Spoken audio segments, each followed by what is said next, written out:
There you go. Hello. Hi. This is Cynthia. Cynthia? Yes. Okay. And what would you like, my lady?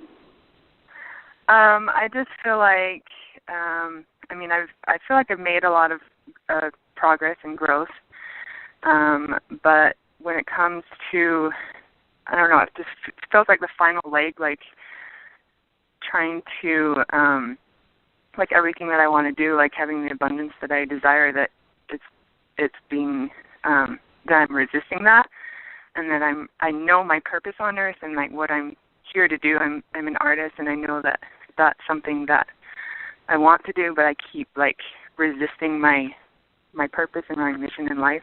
If that makes sense. Oh, totally. Totally. What kind of an artist are you, Cynthia? What's your favorite color?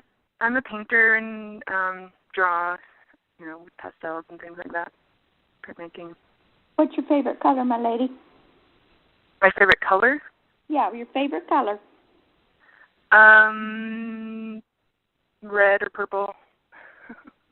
Okay. So what you're doing, my lady, is your voice is way, way rigid. So you are not, you're actually in competition with yourself. So when you talk to yourself, you're not talking to yourself in the right tones, in the right colors. Your colors, you're a color person, you're a painter, but you are settling for mediocrity. Sorry, I can't say that word quite right. Your foot, you're not grounded in reality. So you're trying to paint with only half of you, but you're not grounded into full stature of self. It's like when I see you, it's like you are so, so big that you don't know what to do with this bigness. You don't know what to do with this creativity, this beautiful gift that you've been given. So you keep that kind of spinning around in a circle, and you think that it's a circle of love because you love your art, but you are keeping that in a closed circle. So also you have some problems with your family karma. So we're just going to start to open up that so that you can start to see the expansion of your gift and the softness of your voice as you start to speak to yourself, because you are your own worst critic. You judge, and that keeps you in that talk to yourself.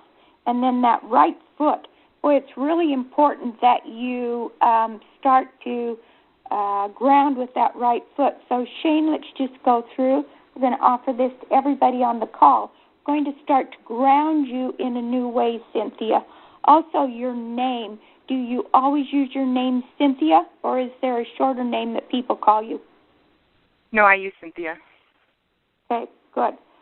It's important that you do use Cynthia, and I want you to, when you start to pronounce your name, put a little more emphasis on the A, Cynthia, and bring it out a little further.